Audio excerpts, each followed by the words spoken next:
Apa yang harus kita lakukan ketika sudah mengikut Tuhan tapi rasanya hidup mundur bukannya maju? Let's dive deeper into the verse in verse.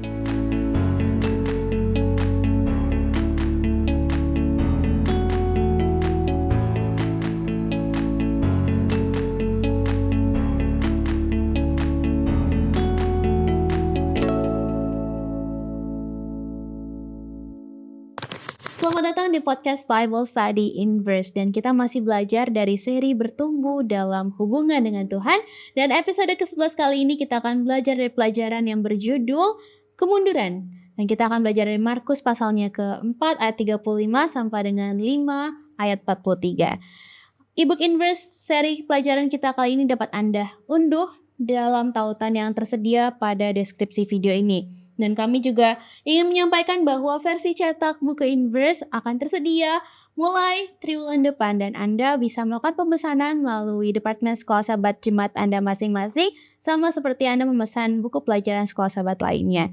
Dan kali ini saya tidak sendiri, saya bersama dengan Ko Kevin, ada Kak Gary, dan juga Pendeta Evan. Shalom semuanya. Shalom.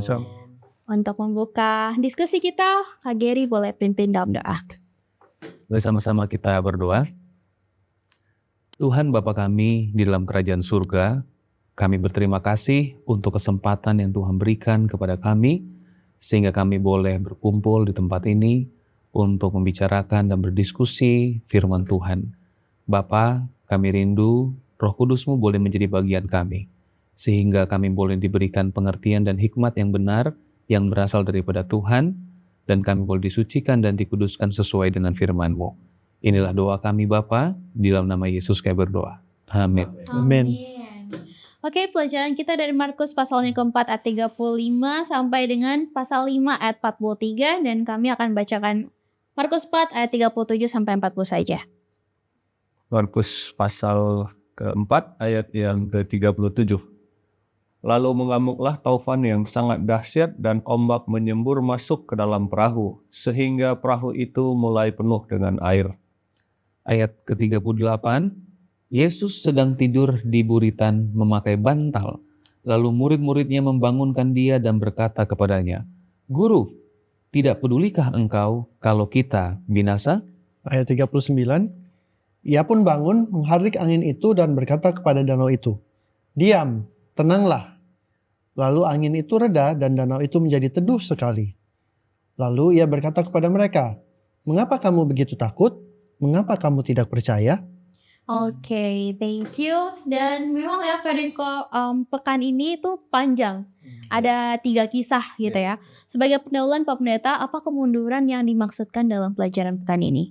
Oke, jadi pelajaran kita ya membahas tentang kemunduran, bukan hanya berbicara tentang kegagalan yang mungkin terjadi dalam kehidupan kita, tetapi juga berbicara tentang ketika mungkin iman kita mengalami satu kondisi yang lemah atau terguncang, seperti beberapa kisah yang dibahas dalam pelajaran kita. Murid-murid yang merasa takut ketika mereka menghadapi topan, kemudian ada seorang yang sudah menderita sakit selama 12 tahun, dan juga di mana setelah penyaliban Yesus, murid-murid itu mengalami satu perasaan kehilangan harapan, karena Yesus yang selama ini bersama-sama dengan mereka, dia sudah tidak bersama mereka, sudah mati dan seterusnya. Jadi kemunduran ini berbicara bisa saja secara fisik, mengalami kondisi yang lemah, tetapi juga secara emosi, perasaan, secara rohani, bahkan mungkin juga secara semangat.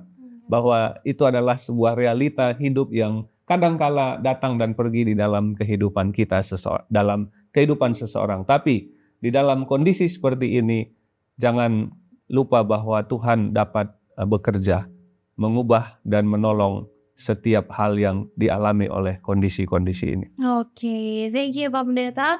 Dan kita akan belajar dari kisah yang pertama ya, yaitu kemunduran apa yang dialami oleh murid-murid saat badai itu ya, dan apa yang bisa kita pelajari dari mereka. Ya, jadi ini cerita yang menarik ya, karena murid-murid Yesus ini kan pada nelayan sebenarnya.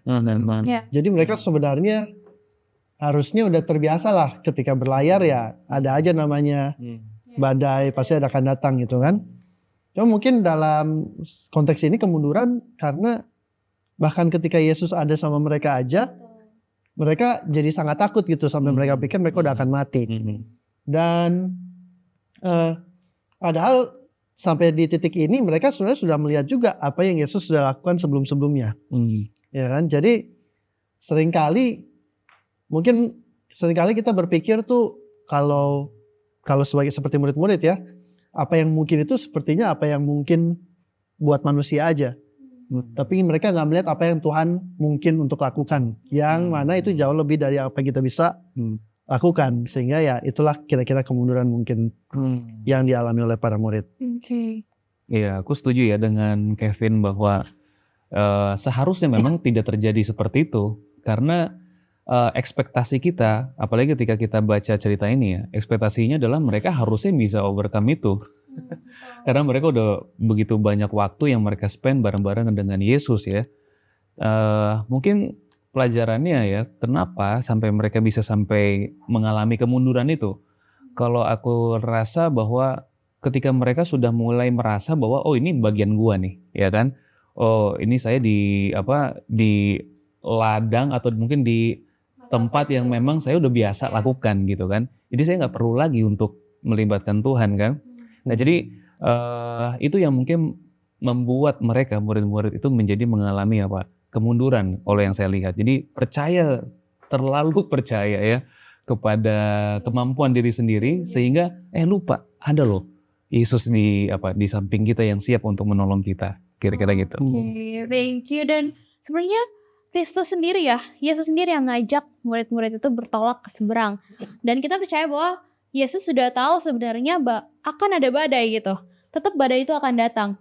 Nah, apa yang hal ini ajarkan tentang mengikuti Yesus even though the storm is still coming gitu benar. Ya, jadi kehadiran Yesus di perahu itu tidak serta-merta membebaskan mereka menghadapi badai itu ya. Dan ini juga menjadi pembelajaran bagi kita bahwa ketika kita hidup dengan Tuhan, Tuhan juga tidak berjanji serta-merta hidup kita itu tanpa badai. Tidak selamanya dan selalu awan itu cerah dan matahari bersinar. Kadangkala Tuhan menenangkan badai dalam hidup kita, tapi kadangkala Tuhan juga menenangkan kita melewati badai yang ada. Artinya badainya tetap ada, tapi Dia ada bersama kita, menuntun kita dan menenangkan kita. Jadi itulah realita kehidupan kita di dunia yang sudah berdosa. Bahwa ketika kita berdoa pun kepada Tuhan, kehadiran Tuhan dalam hati, dalam hidup kita tidak memberi kita jaminan 100% hidup kita tanpa pergumulan ataupun tanpa problem. Oke, tadi kita sudah belajar murid-murid yang memang mereka di comfort zone-nya mereka terbiasa melakukan hal itu semua ya, tapi ternyata badai itu datang, mereka mengalami kemunduran rohani. Nah, kita juga di cerita yang lain ada kisah yang dibahas pekan ini adalah tentang perempuan yang mengalami pendarahan. Nah, sebenarnya pendarahan ini sakitnya seperti apa sih, Kak? Dan kemunduran apa yang dialami oleh perempuan ini dan bagaimana Yesus memulihkannya setelah mengalami 12 tahun kemunduran? Ya, ini kalau kita baca memang nggak gampang tuh jadi perempuan ini gitu. Karena bertahun-tahun mencoba gitu ya untuk bisa sembuh, tapi ya saya kebayang ya bahwa mungkin semua cara dia udah lakukan gitu. Sampai-sampai kemunduran yang saya dapat di sini adalah di mana tadinya dia mungkin semangat berharap bahwa dia bisa sembuh, tapi karena udah begitu lama sampai akhirnya dia udah nggak yakin lagi bahwa dia bisa sembuh. Mungkin dengan kata lain pasrah lah, udahlah menerima aja gitu bahwa saya nggak sembuh gitu kan. Nah sampai akhirnya di mana dia mendengar ada berita atau cerita tentang Yesus itu, bagaimana Yesus menyembuhkan ya, dan akhirnya timbul suatu iman yang Tuhan kerjakan di dalam hatinya sehingga dia mau melakukan sebuah effort yang terakhir lah istilahnya gitu kan. Dia mau coba pegang jubah itu dan akhirnya sembuh gitu ya. Jadi yang saya lihat dari cerita ini memang iman itu memang Tuhan yang kerjakan. Jadi jangan pernah merasa kecil hati ketika kita dihadapkan kepada suatu pergumulan tadi Pak Pendeta bilang ya. kita masih perlu dan mungkin kita bisa yakin ya bahwa apa yang kita percaya di dalam Tuhan, Tuhan akan kerjakan untuk kita. Jadi ada beberapa hal yang menarik di cerita ini ya. Yang pertama tadi disebutkan di cerita perempuan ini, kalau dia sakit udah 12 tahun. Dibilang dia udah menghabiskan semua yang dia punya buat berobat. Betul. Tapi dibilang bukan ditambah sembuh, malah dia tambah parah. Iya kan? Jadi kasihan banget kayaknya hidup itu kayak, bayangkan kalau kita udah di posisi perempuan ini gitu. Tapi di tengah-tengah segala keputusasaan ya, di tengah-tengah semua pengharapan dan usaha yang mungkin dia sudah lakukan, dia bisa mendengar cerita Yesus gitu kan, dan dia pikir wah, dia ada intensi oke, saya mau coba nih, ya kan? Saya mau coba, dan dia punya iman bahkan untuk berpikir kalau aja aku bisa sentuh jubahnya aja, aku pasti bisa sembuh, ya kan? Dan Yesus dari tengah keramaian-keramaian itu dengan berbagai macam orang yang udah pegang-pegang dia kan, Yesus masih tetap peduli sama orang yang sepertinya nih kesepian bisa dibilang lah ya. Dia nggak datang Yesus, dia bilang, Yesus tolong saya dong, saya sakit, saya mau disembuhkan. Enggak. Dia cuma terpikir diam-diam aja di tengah-tengah kesepiannya dia, mungkin dia introvert gitu kan. Dia pikir ya udah, saya sentuh aja jubahnya, sembuh. Jadi apa? Dari antara sekian banyak orang yang datang pada saat itu, ceritanya ini yang disembuhkan dia. Dia, betul. Ya kan? Jadi apa pelajaran buat kita ya? Kita perlu datang ke Yesus tuh dengan sebuah kesungguh-sungguhan ya, sengaja emang datang dan ya menggapai Yesus dengan iman itu gitu. Betul. Amin. Amin. Puji Tuhan, kita dapat pengharapan ya dari cerita perempuan ini, dan juga ada setbacks lainnya di perikop yang kita baca bersama-sama di pelajaran ini adalah yang dialami oleh murid-murid setelah Yesus ini disalibkan. Bagaimana kemunduran yang dialami oleh dua murid dalam Lukas 24 ini bisa berubah, pendeta?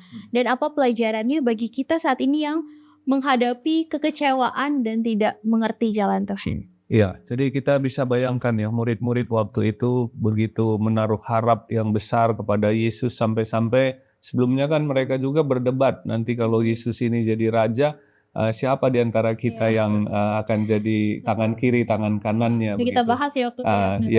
Nah, kemudian tiba-tiba Yesus ini ditangkap, disalibkan dan mati. Jadi kita bisa bayangkan mereka ini berada dalam kondisi yang agak down. Apalagi penguasa Roma dan orang banyak waktu itu tidak menilai dan memberikan reputasi yang baik kepada Yesus dan juga pengikut-pengikutnya. Tetapi ketika dibukakan kepada mereka apa yang firman Tuhan katakan, bahwa salib itu proses dari sebuah rencana agung, mulia, keselamatan ini, maka itu mengubah yang tadinya mereka seperti tidak ada harapan.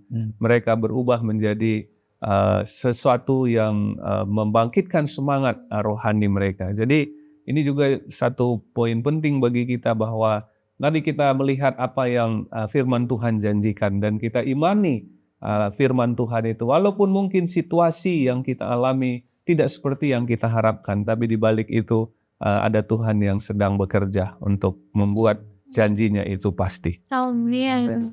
Puji Tuhan, jadi sebagaimana para murid, terkadang Tuhan membawa kita melewati badai agar kita bisa melihat kuasa-Nya yang begitu mulia, yang begitu ajaib menolong kita. Dan pengalaman itu akan menolong kita untuk semakin bertumbuh di dalam Dia. Kita lanjutkan setelah yang satu ini. Bosen, ngantuk, malas, gak ngerti. Apakah kata-kata ini keluar ketika kamu mendengar kata Bible Study? Belajar Alkitab harusnya menjadi suatu hal yang menyenangkan. Tapi kenapa rasanya susah sekali untuk memulai? Apa yang salah? Apa yang harus dilakukan agar belajar Alkitab rasanya tidak begitu-begitu saja? Banyak orang bilang ada banyak jalan menuju Roma. Jika pepatah ini benar, kami percaya Tuhan pasti sudah sediakan lebih banyak lagi jalan menuju Alkitab, menuju Dia. Hanya saja, jalan-jalan itu mungkin belum terlihat oleh kita. Tapi kita bisa meminta. Yesus pernah berkata dalam Matius 7 ayat 7, "Mintalah, maka akan diberikan kepadamu. Carilah, maka kamu akan mendapat. Ketuklah, maka pintu akan dibukakan bagimu." Bagaimana cara memintanya? Lewat doa. Berdoalah untuk meminta hikmat dan kemauan yang kuat untuk belajar Alkitab. Setelah itu, Mari buka Alkitab dan belajar sedikit demi sedikit sesuai kemampuanmu. Jika kamu bingung mau mulai dari mana, Inverse Indonesia memiliki Bible Study Guide yang bisa membantumu menentukan apa yang ingin kamu pelajari. Semua dikemas dengan bahasa yang mudah dimengerti. Inverse juga berusaha keep in touch untuk menemani kamu belajar Alkitab. Ada sosial media, diskusi melalui podcast. Semua dilakukan untuk mengingatkan kamu bahwa kamu tidak sendiri. Bahwa kita sama-sama bertumbuh dalam Tuhan, kita belajar bersama-sama, kerja bersama-sama untuk Tuhan. Dan kalau suatu saat kamu kembali merasa jenuh atau buntu, selalu ingat, ada banyak jalan menuju Roma. Ada banyak cara untuk belajar Alkitab dengan menyenangkan, dan kami harap Inverse adalah salah satunya. Open your heart dan open your Bible. Let us dive deeper into the verse. Inverse.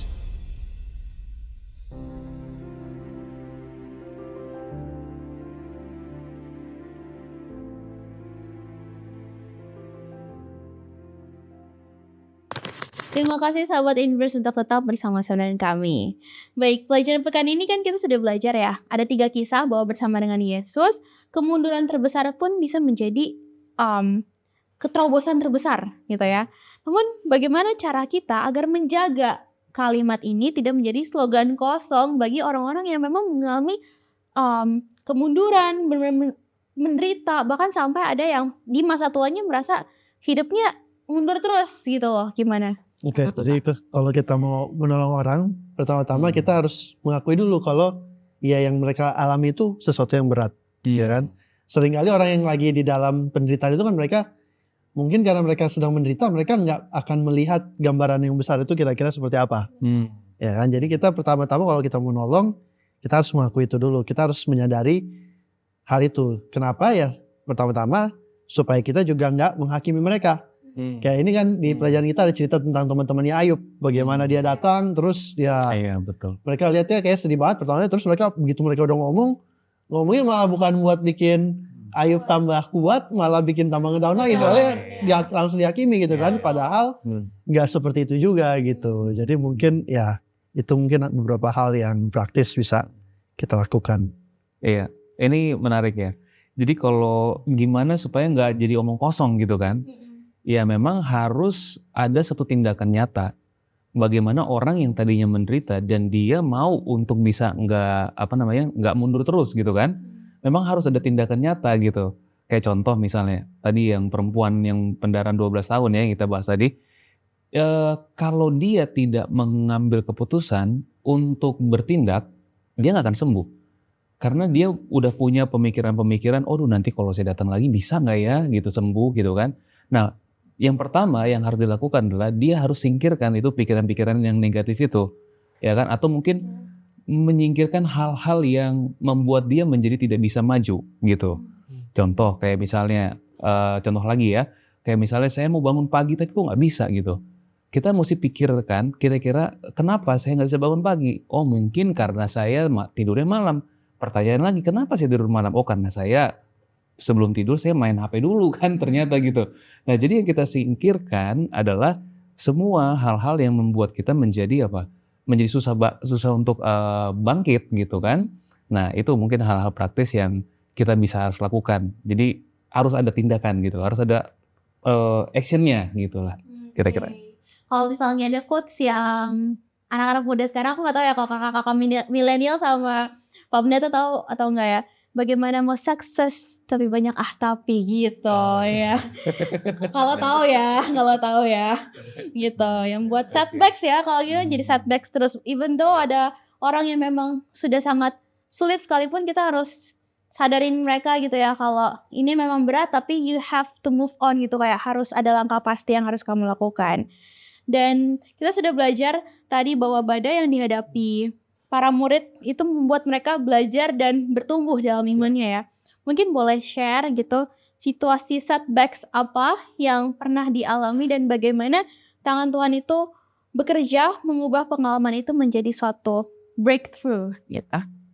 Ya, jadi ini pengalaman ya. Artinya kita menyadari dan kita meyakini bahwa siklus hidup kita itu memang seperti itu, naik turun dan datang dan pergi, kondisi-kondisi seperti yang tadi. Nah, tapi dalam pengalaman pribadi, mungkin saya juga, ya tentu banyak lah, tapi satu kali yang saya ingat adalah ini lebih kurang 25 tahun yang lalu ya, ketika saya menjadi seorang misioneri pergi ke satu tempat, saya diancam oleh lingkungan yang ada di situ. Dan di situ saya merasa tawar hati dan rasa takut juga ya, karena diancam dibunuh dan lain sebagainya. Waktu itu saya sebagai seorang misioneri di situ. Tapi setelah melewati pengalaman itu, saya semakin yakin bahwa Tuhan memberikan saya kesempatan untuk melayani. Dan semakin diperlengkapi dan diberikan kesempatan-kesempatan yang lain di tempat yang sama, saya selesaikan pelayanan saya selama 1 tahun dengan saya pikir banyak orang melihat Tuhan bekerja di pelayanan yang selama 1 tahun itu. Walaupun awalnya saya takut dengan ancaman itu sampai saya harus pergi mengungsi beberapa waktu ke kota dan lain sebagainya. Jadi jangan patah hati, jangan hilang semangat, jangan tawar hati. Kalaupun mungkin ada kemunduran dalam tanda kutip itu dalam semangat atau dalam iman bahkan dalam apapun, kalau ya itu kita alami, jangan pernah kita putus asa, patah hati. Amin. Amin. Ya, jadi kalau bicara tentang ini ya, kesaksian. Jadi saya mau menyaksikan memang saya bertumbuh, maksudnya dengan kondisi yang tidak seperti mungkin pada umumnya ya. Kayak khususnya tentang pendidikan saya juga nggak terlalu bagus. Dan membuat saya sempat kecewa, sempat down juga pendeta. Kalau ketika saya lulus pada waktu itu, saya lulus nilainya nggak bagus lah, nggak seperti orang-orang yang mungkin lulus dengan nilai yang baik gitu kan. Nah, ketika saya lulus, orang tua saya bilang, waduh kayaknya udah deh, kayaknya kamu susah untuk dapat kerja gitu kan. Itu jadi membuat saya jadi down gitu. Tapi puji Tuhannya, saya teringat ada satu janji Tuhan, carilah dahulu kerajaan Allah dan kebenarannya, maka semuanya akan ditambahkan kepadamu. Jadi aku hanya mengimani akan firman itu aja. Nah, ketika saya mengimani, saya berbicara dalam hati saya bahwa Tuhan yang akan bantu saya, dan saya nggak mau dengerin tuh orang-orang tadi bilang bahwa aduh kayak kamu gagal gitu kan. Dan akhirnya saya review tadi seperti tadi yang kita bicarakan sebelumnya, review apa yang membuat saya di dalam pendidikan itu saya gagal gitu kan. Oh mungkin saya terlalu banyak bermain gitu kan. Mungkin saya nggak mau datang sama Tuhan gitu kan. Dan akhirnya setelah itu Tuhan mampukan saya untuk mengubah cara hidup saya kan. Jadi kalau saya bangun ya saya harus datang sama Tuhan. Lalu saya pikirkan tindakan apa yang yang saya bisa lakukan tapi positif ya. Saya nggak hanya diam atau mungkin nggak hanya main saja, tapi saya pikirkan apa yang bisa saya lakukan untuk mengembangkan diri saya gitu.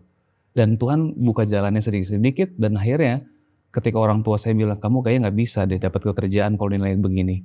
Tapi yang Tuhan bikin sama saya sekarang, justru saya memang nggak dapat pekerjaan ya, nggak kerja sama orang. Tapi saya sekarang buka lapangan pekerjaan buat orang lain gitu. Jadi Tuhan bisa ubahkan.